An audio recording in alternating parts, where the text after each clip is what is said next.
ओम शांति। 30 जनवरी 2022 बाबा के अव्यक्त महावाक्य हैं। रिवाइज मुरली है 2 जनवरी 1990 की। मुरली का सार है सारे ज्ञान का सार स्मृति। आज समर्थ बाप अपने चारों ओर के सर्वसमर्थ बच्चों को देख रहे हैं। हर एक समर्थ बच्चा अपनी समर्थी प्रमाण आगे बढ़ रहे हैं। इस समर्थ जीवन अर्थात सुखमय, श्रेष्ठ, सफलता संपन्न अलौकिक जीवन का आधार क्या है? तो बाबा पूछ रहे हैं, हमारा ये जो समर्थ जीवन है, सुखमय, श्रेष्ठ, सफलता संपन्न जीवन है, अलौकिक जीवन है, ब्राह्मण जीवन है, इसका आधार क्या है? तो बाबा कहते आधार है एक शब्द स्मृति। वैसे भी सारे ड्रामा का खेल है ही विस्मृति और स्मृति का। इस समय स्मृति का खेल चल रहा है। इस समय हमें पूरा सृष्टि चक्र याद है, आदि मध्य अंत का ज्ञान है, कैसे हम चढ़ती कला से उतरती कला में आते हैं, फिर संगम युग पर चढ़ती कला होती है और इसके बाद फिर विस्मृति का खेल चलता है। सतयुग के आदि से हम सब कुछ भूल जाते हैं, कैसे हमने ये राजाई बाबा से प्राप्त की, कैसे हमने पुरुषार्थ किया था, तो ये सब भूल जाते हैं। इसलिए बाबा कहते हैं ये स्मृति और विस्मृति का खेल है। बाप दादा ने आप ब्राह्मण आत्माओं को परिवर्तन किस आधार से किया? सिर्फ स्मृति दिलाई कि आप आत्मा हो, ना कि शरीर। इस स्मृति ने कितना अलौकिक परिवर्तन कर लिया, सब कुछ बदल गया ना। मानव जीवन की विशेषता है ही स्मृति। बीज है स्मृति, जिस बीज से वृत्ति, दृष्टि, कृति सारी स्थिति बदल जाती है। तो जैसी स्मृति होती है, जैसे संकल्प होते हैं, वैसी वृत्ति होती है, वैसा ऑरा, वैसा आभा मंडल होता है, वैसा ही नज़रिया होता है, वैसी ही दृष्टि होती है और वैसे ही फिर हमसे कर्म होते हैं। तो इसलिए बाबा कहते बीज क्या है? स्मृति। तो कृति सारी स्थिति बदल जाती है। इसलिए गाया जाता है, जैसी स्मृति वैसी स्थिति। बाप ने फाउंडेशन स्मृति को ही परिवर्तन कर दिया। फाउंडेशन क्या है? स्मृति। बीज क्या है? स्मृति। बाबा ने आके हमारी स्मृति को चेंज कर दिया। बॉडी कॉन्शियस से हमें सोल कॉन्शियस कर दिया। जब फाउंडेशन श्रेष्ठ हुआ तो स्वतः ही पूरी जीवन श्रेष्ठ हो गई। कितनी छोटी बात का परिवर्तन किया कि तुम शरीर नहीं आत्मा हो। इस परिवर्तन होते ही आत्मा मास्टर सर्वशक्तिमान होने के कारण स्मृति आते ही समर्थ बन गए। तो जितना हम अधिक इस स्मृति में रहते हैं कि मैं ये देह नहीं, मैं आत्मा हूँ, बाबा कहते उतना समर्थ बनते जाते हैं, क्योंकि ये स्मृति समर्थ है। अब ये समर्थ जीवन कितना प्यारा लगता है।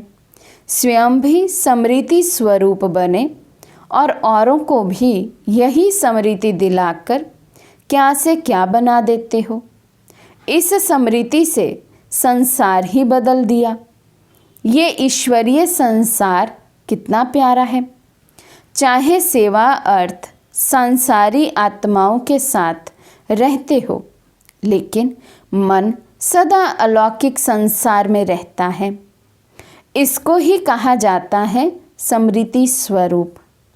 कोई भी परिस्थिति आ जाए, लेकिन स्मृति स्वरूप आत्मा समर्थ होने कारण परिस्थिति को क्या समझती है? ये तो खेल है, कभी घबराएगी नहीं। भल कितना भी बड़ी परिस्थिति हो, लेकिन समर्थ आत्मा के लिए मंजिल पर पहुंचने के लिए ये सब रास्ते के साइड सीन अर्थात रास्ते के नज़ारे हैं। साइड सीन तो अच्छी लगती है ना, खर्चा करके भी साइड सीन देखने जाते हैं। यहाँ भी आजकल आबू दर्शन करने जाते हो ना, अगर रास्ते में साइड सीन ना हो तो वे रास्ता अच्छा लगेगा? बोर हो जाएंगे ना। ऐसे समृति स्वरूप, समर्थ स्वरूप आत्मा के लिए परिस्थिति कहो, पेपर कहो, विघन कहो, प्रॉब्लम्स कहो, सब साइड सीन है। तो जो समर्थ आत्मा है, समृति स्वरूप आत्मा है, उसके लिए बाबा कहते पेपर भी पेपर नहीं है, विघन नहीं है, साइड सीन है। समृति में है कि ये मंजिल के साइड सीन्स अनगिनत बार पार की हैं, नथिंग न्यू। इसका भी फाउंडेशन क्या हुआ? समृति। ये भी तो समृति का खेल है ना। हमें ये याद है कि कल्प कल्प इन विघ्नों को पार किया है, तो इसलिए बाबा कहते विघ्न को क्रॉस करने का भी फाउंडेशन है समृति। अगर ये समृति भूल जाती, अर्थात फाउंडेशन हिला, तो जीवन की पूरी बिल्डिंग हिलने लगती है। आप तो अचल है ना। सारी पढ़ाई के चारों सब्जेक्ट्स का आधार भी समृति है। सबसे मुख्य सब्जेक्ट है याद। याद अर्थात समृति में मैं कौन हूँ, बाप कौन है। तो सारी पढ़ाई का, याद का एक ही आधार है समृति, मैं कौन हूँ और बाप कौन है। दूसरी सब्जेक्ट है ज्ञान। रचता और रचना का ज्ञान मिला, उसका भी फाउंडेशन समृति दिलाई कि अनादि क्या हो और आदि क्या हो और वर्तमान समय क्या हो, ब्राह्मण सो फरिश्ता। योग का आधार भी समृति है, मैं कौन हूँ, बाप कौन है। ज्ञान का आधार भी समृति है, आदि में क्या थे, अनादि स्वरूप क्या है, अभी क्या है, क्या बन रहे हैं। फरिश्ता सो देवता, और भी कितनी समृतियाँ दिलाई हैं, तो ज्ञान की समृति हुई ना। तीसरी सब्जेक्ट है दिव्य गुण। दिव्य गुणों की भी समृति दिलाई कि आप ब्राह्मणों के ये गुण हैं। गुणों की लिस्ट भी समृति में रहती है, तब समय प्रमाण उस गुण को कार्य में, कर्म में लगाते हो। कोई समय समृति कम होने से क्या रिजल्ट होती है? समय पर गुण यूज नहीं कर सकते हो। जब समय बीत जाता, फिर समृति में आता है कि ये नहीं करना चाहता था लेकिन हो गया, आगे ऐसा नहीं करेंगे। तो दिव्य गुणों को भी कर्म में लाने के लिए समय पर समृति चाहिए। अभी अभी ऐसे अपने पर भी हंसते हो, वैसे भी कोई बात व कोई चीज़ समय पर भूल जाती है तो उस समय क्या हालत होती है? चीज़ है भी लेकिन समय पर याद नहीं आती तो घबराते हो ना। ऐसे ये भी समय पर समृति ना होने के कारण कभी कभी घबरा जाते हो। तो दिव्य गुणों का आधार क्या हुआ? सदा समृति स्वरूप, निरंतर और नेचुरल। दिव्य गुण सहज हर कर्म में, कार्य में लगता रहेगा। चौथी सब्जेक्ट है सेवा। इसमें भी अगर समृति स्वरूप नहीं बनते हैं कि मैं विश्व कल्याणकारी आत्मा निमित्त हूँ, तो सेवा में सफलता नहीं पा सकते हैं। सेवा द्वारा किसी आत्मा को समृति स्वरूप नहीं बना सकते। तो सेवा में भी निमित्त भाव की जब तक समृति नहीं है तो बाबा कहते सेवा की भी सफलता नहीं पा सकेंगे। साथ साथ सेवा है ही स्वयं की और बाप की समृति दिलाना। तो चार ही सब्जेक्ट का फाउंडेशन समृति हुआ ना। सारे ज्ञान के सार का एक शब्द हुआ समृति। इसलिए बाप दादा ने पहले से ही सुना दिया है कि लास्ट पेपर का क्वेश्चन भी क्या आने वाला है। लंबा चौड़ा पेपर नहीं होना है, एक ही क्वेश्चन का पेपर होना है और एक ही सेकंड का पेपर होना है। क्वेश्चन कौन सा होगा? नष्टो मोहा स्मृति स्वरूप। क्वेश्चन भी पहले से ही सुन लिया ना, फिर तो सभी पास होने चाहिए।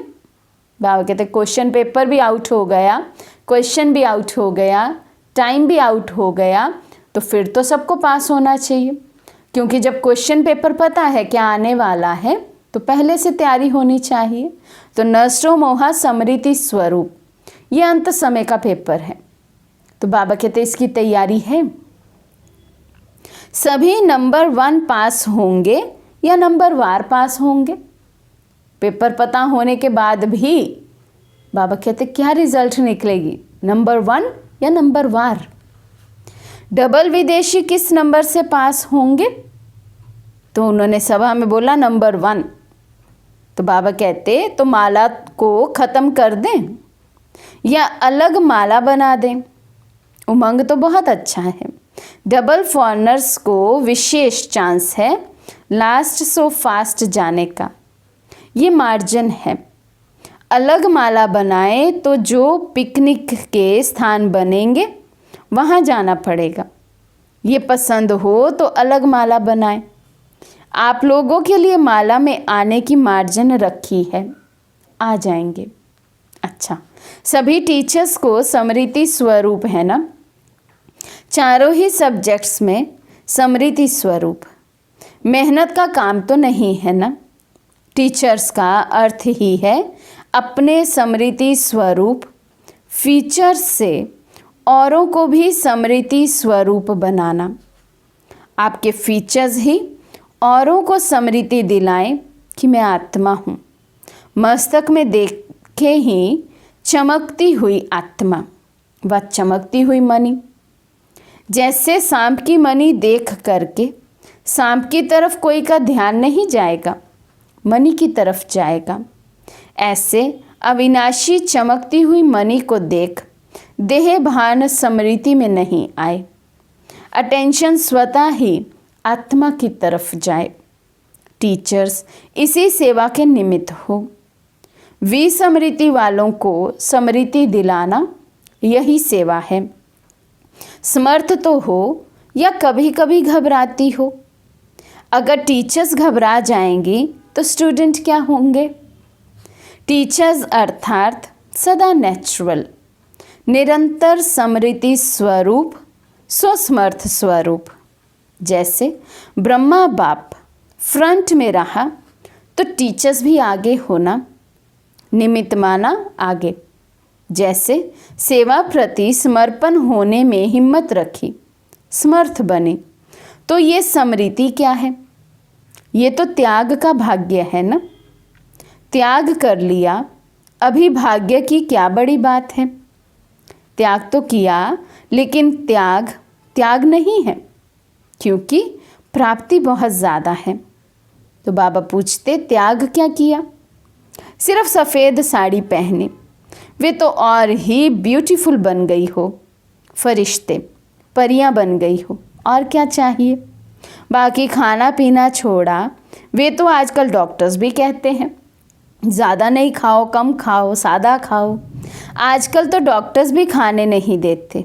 बाकी क्या छोड़ा? गहना पहनना छोड़ा। आजकल तो गहनों के पीछे चोर लगते हैं।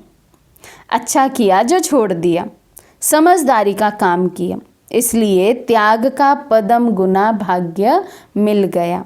अच्छा, अभी अभी बाप दादा को एथेंस वाले याद आ रहे हैं। एथेंस में सेवा का उस समय बड़ा कार्यक्रम चल रहा था। वे भी बहुत याद कर रहे हैं। जब भी कोई विशाल कार्य होता है, बेहद के कार्य में बेहद का बाप और बेहद का परिवार याद ज़रूर आता है।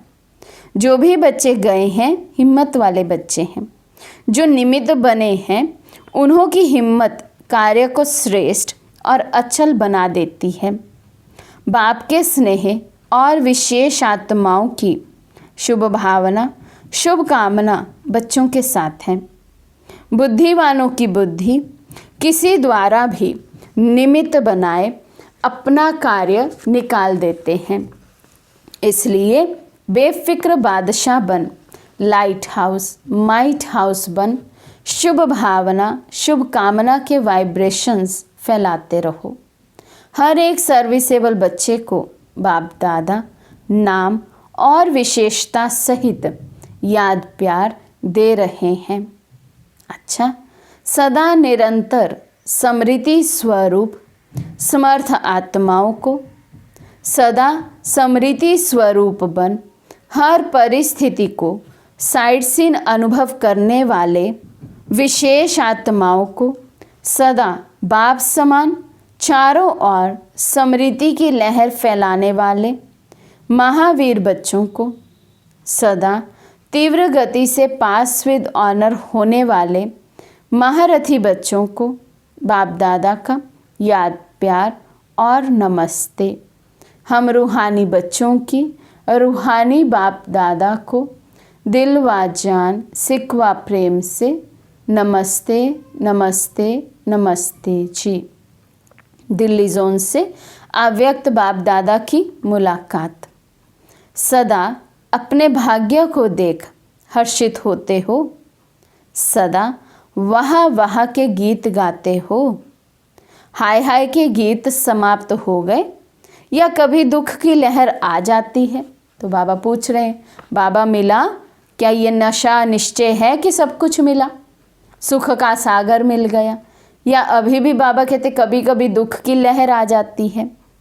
दुख के संसार से न्यारे हो गए और बाप के प्यारे हो गए, इसलिए दुख की लहर स्पर्श नहीं कर सकती। चाहे सेवा अर्थ रहते भी हो, लेकिन कमल समान रहते हो। कमल पुष्प कीचड़ से निकल नहीं जाता, कीचड़ में ही होता है, पानी में ही होता है, लेकिन न्यारा होता है। तो ऐसे न्यारे बने हो। न्यारे बनने की निशानी है, जितना न्यारे उतना बाप के प्यारे बनेंगे। स्वतः ही बाप का प्यार अनुभव होगा और ये परमात्म प्यार छत्र छाया बन जाएगा। तो जितना दुख की दुनिया से, पुरानी दुनिया से न्यारे होते जाएंगे, उतना बाबा के प्यारे होते जाएंगे। परमात्म प्यार की छत्र छाया में अनुभव स्वयं को करते रहेंगे। जिसके ऊपर छत्र छाया होती है वे कितना सेफ रहता है। जिसके ऊपर परमात्म छत्र छाया है उसको कोई क्या कर सकते हैं। इसलिए फकुर में रहते हो, हम परमात्म छत्र छाया में रहने वाले हैं। अभिमान नहीं है, लेकिन रूहानी फकुर है। बॉडी कॉन्शियस होंगे तो अभिमान आएगा, आत्म अभिमानी होंगे तो अभिमान नहीं आएगा, लेकिन रूहानी फकुर होगा। और जहाँ फकुर होता है वहाँ विघन नहीं हो सकता। या तो है फिक्र या है फकुर, दोनों साथ नहीं होते। दाल रोटी अच्छे से अच्छी देने के लिए बाप दादा बंधा हुआ है। रोज़ 36 प्रकार के भोजन नहीं देंगे, लेकिन दाल रोटी प्यार की ज़रूर मिलेगी, निश्चित है। इसको कोई टाल नहीं सकता। तो फिक्र किस बात की? दुनिया में फिक्र रहता है कि हम भी खाएं, पीछे वाले भी खाएं। तो आप भी भूखे नहीं रहेंगे, आपके पीछे वाले भी भूखे नहीं रहेंगे। बाकी क्या चाहिए? डनलप के तकिए चाहिए क्या? अगर डनलप के तकिए व बिस्तर में फिक्र की नींद हो तो नींद आएगी? बेफिक्र होंगे तो धरनी पर भी सोएंगे तो नींद आ जाएगी। बाहों का अपना तकिया बना लो तो भी नींद आ जाएगी। जहाँ प्यार है वहाँ सूखी रोटी भी 36 प्रकार का भोजन लगेगी।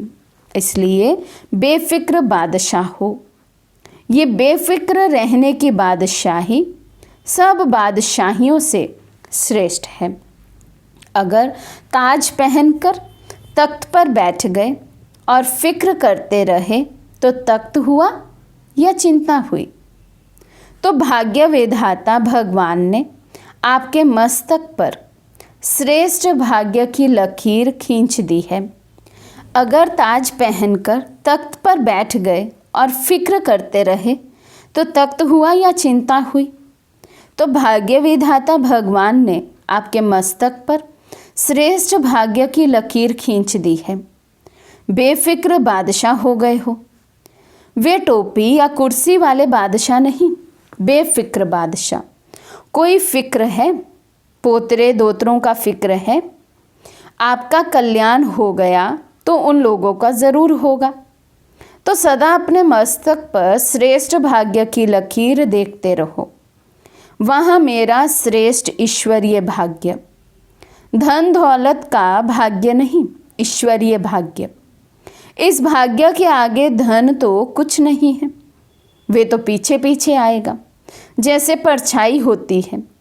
वे आप पे ही पीछे पीछे आती है, या आप कहते हो पीछे आओ। तो ये सब परछाई है, लेकिन भाग्य है ईश्वरीय भाग्य। सदा इसी नशे में रहो। अगर पाना है तो सदा का पाना है।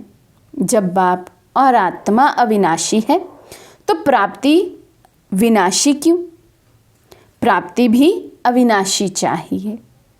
ब्राह्मण जीवन है ही खुशी की, खुशी से खाना, खुशी से रहना, खुशी से बोलना, खुशी से काम करना। उठते ही आंख खुली और खुशी का अनुभव हुआ। रात को आंख बंद हुई, खुशी से आराम हो गए। यही ब्राह्मण जीवन है। अच्छा, बाप दादा से व्यक्तिगत मुलाकात, आज्ञाकारी बनने से परिवार की दुआएं। बाप दादा के सामने गायत्री मोदी का परिवार बैठा है। बाप दादा इस परिवार की एक बात देख करके बहुत खुश हैं। कौन सी बात? आज्ञाकारी परिवार है। इतना दूर से पहुंच गए हो ना, ये भी दुआएं मिलती हैं। जो आज्ञा पालन करता है, चाहे किसी की भी, एक ने कहा दूसरे ने माना तो खुशी होती है। दिल से एक दो के प्रति दुआएं निकलती हैं। कोई अच्छा दोस्त या भाई हो, अगर कहते ये बहुत अच्छा है, तो ये दुआएं हुई ना। किसी को भी हाँ जी करना व आज्ञा मानना, इनकी गुप्त दुआएं मिलती हैं। तो दुआएं समय पर बहुत मदद देती है। उस समय पता नहीं पड़ता है, उस समय तो साधारण बात लगती है, चलो हो गया। लेकिन ये गुप्त दुआएं आत्मा को समय पर मदद देती है, ये जमा हो जाती है। इसलिए बाप दादा देख कर के खुश हैं। चाहे किसी भी कार्य के लिए आए तो है ना। और ये भी याद रखना कि परमात्म स्थान पर किसी भी कारण से, चाहे देखने के हिसाब से भी आ गए, जानने के हिसाब से भी आ गए, तो भी पाँव रखा, उसका भी फल जमा हो गया। तो बाबा के घर पाँव रखना भी, उसका भी बाबा कहते जमा हो जाता है। ये भी कम भाग्य नहीं है। ये भाग्य भी आगे चल कर के अनुभव करेंगे। उस समय अपने को बहुत भाग्यवान समझेंगे। किसी भी कारण से हमने पाँव तो रख लिया, अभी तो पता नहीं पड़ता है, अभी सोचते होंगे पता नहीं क्या है, लेकिन बाप जानते हैं कि जाने अनजाने भाग्य जमा हो गया, जो समय पर आपको भी पता पड़ेगा और काम में आएगा। अच्छा, रशिया के भाई बहनों की याद चक्रधारी दीदी ने दी। अच्छा है, थोड़े समय में सफलता अच्छी और अच्छी प्यासी आत्माएं निकली हैं। उनका स्नेह बाप के पास पहुंच गया। सभी को याद प्यार लिखना और कहना कि बाप दादा का स्नेह सभी बच्चों को सहयोग दे, आगे बढ़ा रहा है। अच्छी सेवा है, बढ़ाते चलो।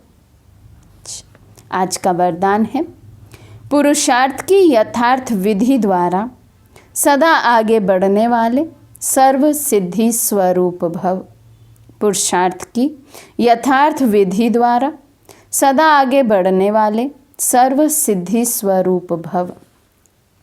पुरुषार्थ की यथार्थ विधि है, अनेक मेरे को परिवर्तन कर एक मेरा बाबा। इस स्मृति में रहना और कुछ भी भूल जाए, लेकिन ये बात कभी नहीं भूले कि मेरा बाबा। मेरे को याद नहीं करना पड़ता, उसकी याद स्वतः आती है। मेरा बाबा दिल से कहते हो तो योग शक्तिशाली हो जाता है। तो इस सहज विधि से सदा आगे बढ़ते हुए सिद्धि स्वरूप बनो। स्लोगन है, माया जीत बनना है तो स्नेह के साथ साथ ज्ञान का भी फाउंडेशन मजबूत करो। माया जीत बनना है तो स्नेह के साथ साथ ज्ञान का भी फाउंडेशन मजबूत करो। अच्छा, ओम शांति।